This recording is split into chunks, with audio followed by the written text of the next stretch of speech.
벌써 11월의 마지막 주간이 됐습니다. 올 초만 해도 올 한 해 열심히 살겠다고 생각했는데 벌써 이제 한 달밖에 남지 않았습니다. 늘 그렇듯 시간은 빨리 지나가는 것 같습니다. 여러분, 이제 남은 기간 또 하나님과 동행함을 통해서 의미 있는 시간들을 보낼 수 있는 2020년이 되기를 원합니다. 시간을 잘 보낸다는 것은요, 바쁘게 사는 것을 의미하지 않습니다. 의미 있게 사는 것을 이야기하죠. 우리의 본질, 참 의미이신 예수님과 함께 있음을 통해서 올 한 해도 정말 의미 있는 한 해가 되기를 주 이름으로 축원합니다. 오늘 첫 번째 질문은 108쪽 질문입니다. 우리는 잃어버린 자들에게 복음을 전하지 않고 그들과 교제하기를 꺼리는 것에 대해 어떤 변명을 하곤 합니까? 사실 저에게도 변명이 있습니다. 왜냐하면 영적인 사람, 믿음의 사람을 만나는 게 더 좋기 때문이죠. 사실 믿지 않는 사람과 있는 게 불편하죠. 믿는 분들과 있을 때 하나님에 대한 이야기도 마음대로 하고 또한 영적인 도전도 받기 때문에 믿는 분들과 함께 있는 게 더 편합니다. 사실 우리에게는 그렇게 믿음의 공동체가 필요하기도 하죠. 그런데 우리가 다시 한번 점검해 보아야 될 것은 예수님께서 이 땅에 교회 안에 있게 해서 오셨는가 아니면 세상으로 보냄을 받았는가를 한번 묵상할 필요가 있죠. 여러분, 주님은 교회를 위해서 오신 것이긴 하지만 믿지 않는 사람, 잃어버린 사람을 위해서 이 땅에 오셨다라고 말씀하셨습니다. 여러분, 우리 역시 교회 안에서 교제하는 것도 중요하지만 예수님처럼 세상을 향해 이 땅에 보냄받은 존재라는 것을 기억해야 합니다. 여러분, 두 번째로 제가 오늘 이 질문을 통해서 나누고 싶은 것은 그렇다면 주님께서 세상 가운데 꿈꾸는 공동체는 무엇인가 하는 질문입니다. 아마 세상은요, 공동체를 만들어도 강한 사람의 공동체, 부유한 사람의 공동체, 똑똑한 사람의 공동체를 원할 것입니다. 그래서 학교별로 모이고 또 어느 지역 사람별로 모이는 것들이 우리에게 있죠. 그것은 지역 정체성을 의미하기도 하지만 또한 그것은 내가 어느 집단에 속했는가를 자랑하고 싶은 그런 마음도 우리에게 있죠. 하지만 하나님의 공동체는요, 강한 사람의 공동체가 아니라 강자와 약자가 함께 모여있는 공동체라는 것입니다. 바로 그것이 진정한 교회고 주님께서 이 땅에 오신 목적이기도 합니다. 여러분, 교회는 건물이 아니라 믿음의 사람들의 공동체이죠. 예수님께서는 가난한 사람, 또한 병자, 또 여러 세상에서 소외된 사람들과 함께 공동체를 원하셨습니다. 12명의 제자도 이와 마찬가지이죠. 여러분, 오늘 말씀에 나와 있는 이 중풍병자도 마찬가지입니다. 중풍병자라는 것은요, 단순한 병이 아니라 그 당시에는 죄의 결과로 생기는 것이라고 그들은 믿었습니다. 그래서 그 병에 걸리면 마을에서 격리가 되는 것이죠. 추방되는 것이죠. 그런데 오늘 말씀에 보면 이 중풍병자를 자신의 친구들이 데리고 왔다라는 것, 바로 그것이 주님께서 꿈꾸시는 공동체의 모습입니다. 그 친구들은 죄에 의해 하나님께 버림받은 것이라고 생각하는 그 중풍병자를 주님께 데려와서 그가 몸으로 치유되며 영혼까지 치유되도록 인도하였습니다. 바로 그것이 우리가 꿈꾸는 공동체이죠. 오늘 이 친구들은요, 지붕을 뚫어서 예수님께 그 친구를 내렸습니다.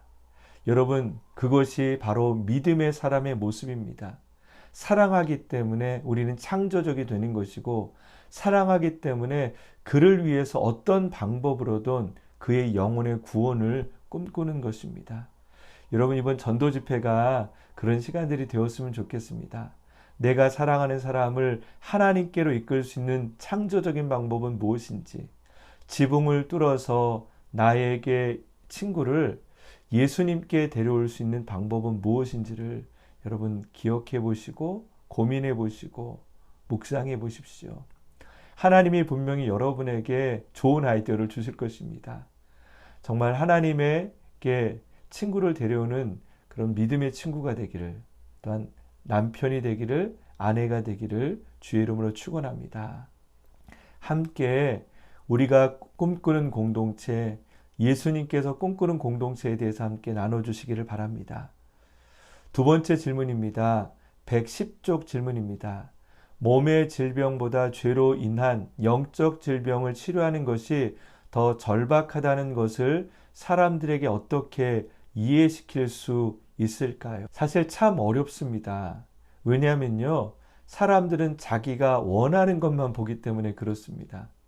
여러분, 우리가 감동받는 것도 대부분 보면요, 내가 원하는 것에 감동받지 진리에 감동받지 않습니다.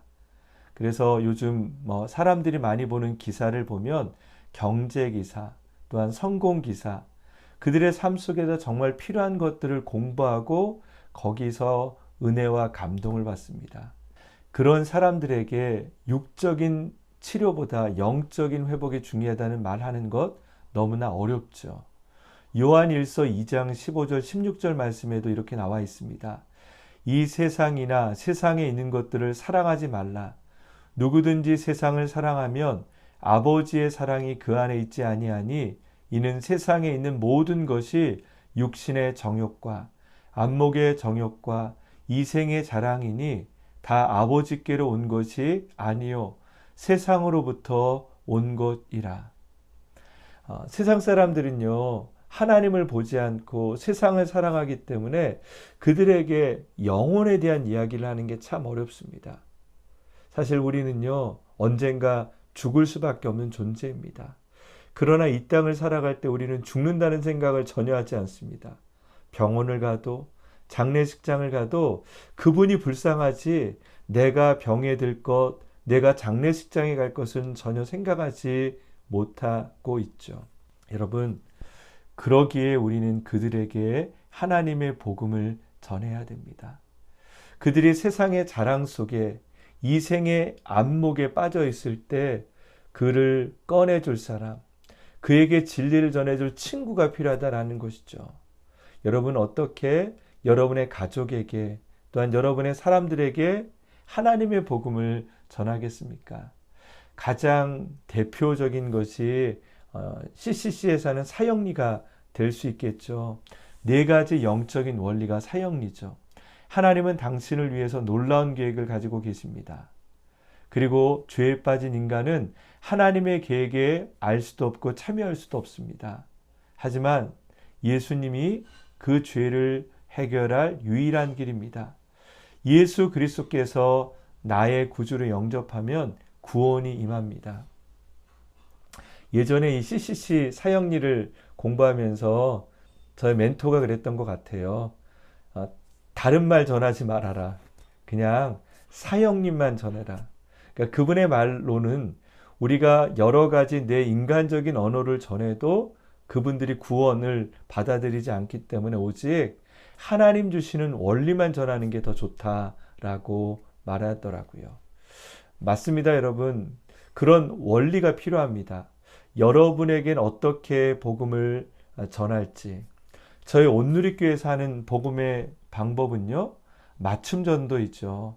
저희가 20년을 넘게 포스트 모더니즘을 살아가는 다양한 사람들에게 하나님의 복음을 효율적으로 전하기 위해서 맞춤 전도, 그 대상에 맞는 전도의 방법을 연구했고 또 그것을 통해서 많은 직업에 있는 사람들을 또 주님께 돌아오게 했죠. 오늘 우리가 배우고 있는 이 이적도 마찬가지입니다. 예수님께서 하는 이적은요, 단순하게 신기한 일들을 보여주려고 하시는 것이 아니라 그 이적을 통해서 그들의 영혼 속에서 영원한 세계를 보게 하시려는 주님의 노력이었습니다. 여러분, 우리에게도 그런 노력과 어떤 방법들이 필요합니다. 저는 그 중에 하나가 이기복 목사님께서 지난번 말씀해 주셨던 것처럼 같이 밥 먹는 거라고 생각합니다. 그리고 그분에게 축복의 문자를 하나 보내는 것. 당신은 정말 사랑받기에 합당한 사람입니다. 뭐 이런 문자를 통해서 그분의 영혼을 격려하는 것이 좋은 복음을 전하는 방법이겠죠. 그리고 또 하나의 좋은 방법이요, 여러분의 간증을 나누는 것입니다.